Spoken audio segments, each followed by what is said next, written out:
Hello, beautiful beings. Love and laughter, Tanya Rainforest here. Thank you so much for showing up to receive the message. This video is for empaths or anybody in general who is very familiar with their shadow aspects, swimming in doubt, and the heavy density. And now that you've been exposed to that, now we can start cultivating the other side of it. See, this idea of being in our density, we don't necessarily know or understand that it's our job, if we want to live a more balanced life into the light, it's our job to cultivate that light. Nobody's just going to hand it to us. Nobody's going to make the light and dark balance for us. We have to bring it forward. We have to liberate it from the shadows. And I see this with a lot of us empaths who are working our way, coming out into the world to help use our gifts, but we haven't quite cultivated those gifts in the light to be able to be in harmony with both sides and to move out into serving, move out into providing value for people, because we are still swimming around in the density. So I'm going to provide you with simple, easy tools here that you can use to cultivate that light. It seems really simple, and it is, but the thing that makes it most powerful is that you use it in a daily basis. You use it through everything that you experience in life. You use it as a way of life.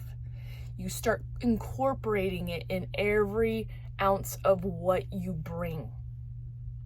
So if the shadow just keeps hitting you, you bring these tools with you through all of it. I wish I knew this a long time ago, because it would have moved me through my shadow aspect and bring my light up a lot faster. But that wasn't my path. So here I am sharing with you little steps that you can take to bring that harmony back into balance.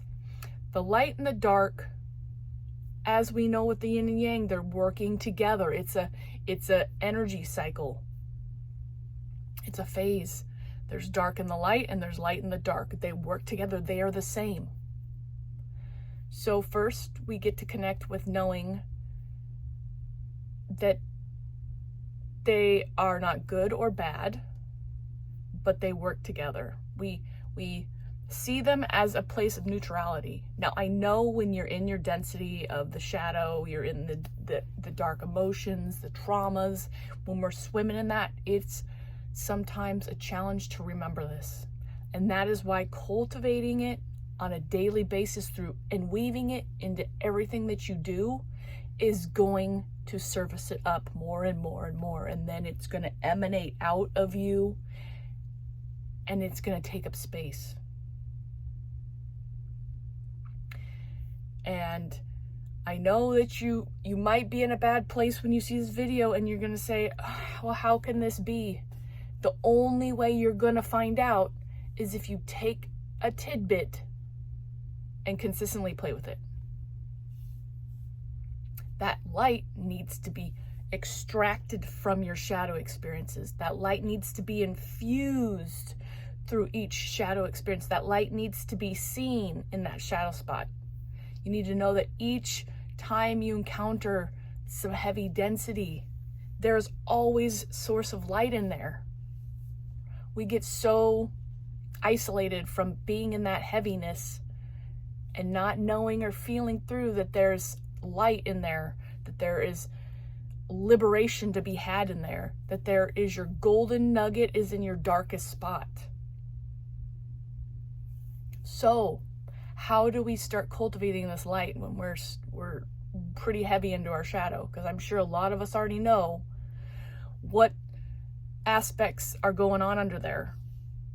What kind of, uncomfortableness is swimming around there. So how do you start playing with this idea, cultivating the light while you're swimming around in it? I will come back to this till the day I am back to the universe in full form, but cultivating a connection with your divine is number one. And it doesn't have to be anything too big or crazy. It's just cultivating that connection, communicating with it through all that you go through. So, you're in a dark emotion, you're swimming around in it. Great Spirit, please navigate me through these emotions. Please help me through this. Please show me where the light is. Great Spirit, please show me the message of this energy I'm moving through. Great Spirit, please help me move through this energy with grace and ease. It's just like that. It's asking for help. It's connecting with that intelligence, that life force running through all of us. It's making contact with it. It's summoning up through you when you are going through it. That's where the light comes from, is from you bringing it up. Continually, over and over and over and over, and asking and telling Spirit what you need right now. What do you need right now? What would make what you're going through a lot more graceful, a lot more easeful? What do you need? What kind of life raft? Just, you need it to be a little bit more easeful, ask for it. You need a little more clarity, ask for it. You need a little more love, ask for it. You need a little more help, whatever it is. And if you don't know what it is, just start by asking for help. Be like, Great Spirit, I need your help. I need help now. I need the light right now. I need something positive to hold on to. I need you to bring that light to me. And infuse this in all that you go through and all that you navigate. Everything is figure-outable. Everything is able to be moved through. But when we sit in the dark, clenched to our shadow, in our victimhood, in, everything is going wrong and I don't know what to do, that's when we need that the most.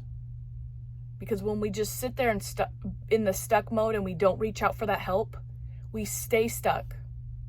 And that's what clogs us up. Our energy doesn't move forward. We just sit there, cycling around. No movement. And our energy needs to keep moving. The light and the dark need to keep going in their cycle. And so when we reach out for help, we're busting through that stuckness. But you gotta let that light come in there too. You can't expect it or put expectations on it. You just ask and you let go. You ask and know that the help is gonna come. Cultivate that trust in the process of life. We cultivate that trust. And we ask and we cultivate that trust.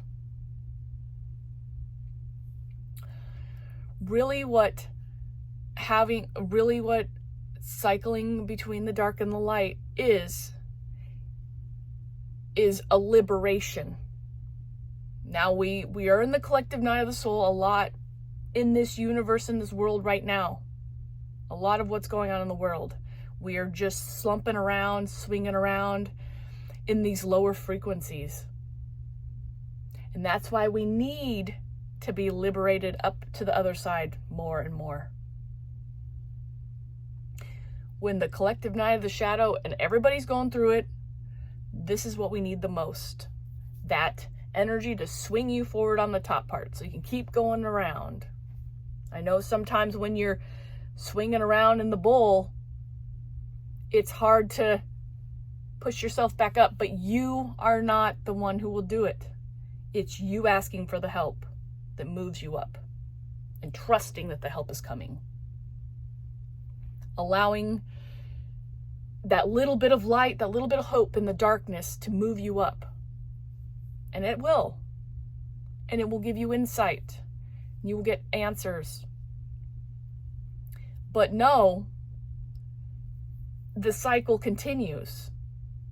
You will go back down into the shadow to extract more light. The light and the dark. The light exposes the shadow because it's just more elements of itself. It's just more light. It needs to be exposed into the light, so then it comes up and it's exposed, and then it can come back to the light and be transmuted to light, to insights, to creative ideas, to breakthroughs, to energy movement. And then when all that beautiful light is being shined through and exposed and you've glimmered it out, it's going to go back down to extract some more. So by cultivating on a daily basis how to connect with that energy, that light source, cultivating it, you are going to be able to be in this cycle, this loop of the light and the dark. Neither one is better than the other. They're just different energies. They feel different. But when you move them back in with each other, they harmoniously move together. And then you start raising your vibration because you're not so much always in the heavy stuff. And you're going to be able to see through the shadow in a little bit different way. It's going to start meaning different things to you. You're going to start liberating that energy that was stuck down here in victimhood. You're going to liberate it, and you're going to start feeling more authentic. You're going to want to express yourself more authentically. Your self-love and love is going to be coming up more for you. You're going to see through the lens of love. Your light body is going to expand. You're going to be able to know that through any situation, you can communicate and connect with your source of light through it to get through it. There's no situation you can't get through it when you are connected to your source light. You're going to start connecting more with your guides and your guardians and all these beautiful energies that are meant for you to be working with are going to bubble up, but they can't get to you when you're stuck in the bowl of dense heaviness. You don't even know to connect and ask for their help when you're down there until you've cultivated that over and over and over. You need to establish those relationships. Oh, when I'm experiencing this, I've got my lion protector will come over here and give me courage. Or, I'm just saying those guides come up in so many different ways. One of my very strong ones is Archangel Michael. He is a strong, beautiful, masculine energy for me. He's got long, curly brown hair, and he's got a shield made of the universal light force. And he's got a sword. And that's just the image of protection. And he's got these huge wings. And he shows up as a strong, masculine structure. And he's just a brick wall for me. He stands there, an unmovable force of protection for me, whatever I go through. So no matter what I'm going through in my shadow, no matter what density I'm swimming into, he's there and he's unmovable. And when he's unmovable, I'm unmovable. I stand grounded and protected in his energy, and nothing can get through it. Nothing can get through it. Now, granted, it took me a while to stand in that protection energy with him. I had to cultivate that relationship and that trust with him, with that guide, to stand there with it. But it starts a little bit by a little bit. You start connecting with that energy, you build the relationship to it, and it stands firmly into you. It becomes a part of you. You know to bring and ask him up to come up when you need it, when you need his energy. Now, when I want my sacred, feminine, intuitive fire, creativity cauldron to just boil out and burst out and help me create beautiful stuff, and I want her to just dance out of my chest, I call on Saint Bridget, fiery, curly, red-haired, beautiful goddess who's just emanating beautiful, fiery light through her heart. And she stands there and just emanates it out of her heart. And then my femininity just expresses and flows through with her, through her connection into my heart, our connection between us. We channel it out She helps show me where to put that light, to put that creativity, how to express that divine femininity that wants to come out. She's that juicy feeling running through me, and she guides me in liberating it and using it. And now I've got a lot of other guides, but those are my two main ones, and I wanted to share them with you because they've been huge impacts in me cultivating my light. I'll share another one. A friend of mine, while she was helping me cultivate my light, my inner light, I found this beautiful forest of protective trees. Trees are a beautiful symbol to me. They're something that stand out to me very strongly. And so when I'm out in the world and the tensity of society is kind of lingering around me, I bring that army forest of trees around me. I visualize them around me. The glistening emerald green of their leaves. The brown shimmering earth that is their trunks around me. I make them so strong, tall, and big that whatever density I'm experiencing on the outside world pales in comparison. You see where I'm going with this? This is about cultivating your inner world so vividly and strongly. So when you're dealing with that shadow, you have a place to come. You have a place to be grounded in the light. We all have these guides and guardians around us now, but it's tapping into that creativity, that divine energy, and bringing what they look like to you. We cultivate what they look like in the relationship, what they feel to us. So when we need them, we can bring them forward. We know what they look like. We know what their energy feels like. And so they come forward strongly, because the outside world can be just as strong as the inside world when we cultivate it. All right. Well, that was pretty juicy. I hope this was helpful for you to use and really cultivate some beautifulness within you. Really bring that light up strongly. Bring it up. It's there. It's there for your taking. Take it. Command it out. Cultivate it. Have fun with it. I know you've probably read a good book that the details of the book just suck you into their world.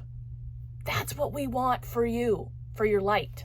We want you to cultivate something very beautiful within you with your guides, that you can suck yourself into it at your will when you need it, when you're down in the bowl of the shadow. We want to bring this light here. You want to use the light as put that light in your chest, and when you're walking through the shadow, your light is beaming through your heart while you're walking through it. You've got this channel of light. All right, beautiful beings. Thank you so much for showing up to receive the message. If you got any questions, comments, go ahead and put it down there. Let's bring light to your shadow. I'm here to help you do that.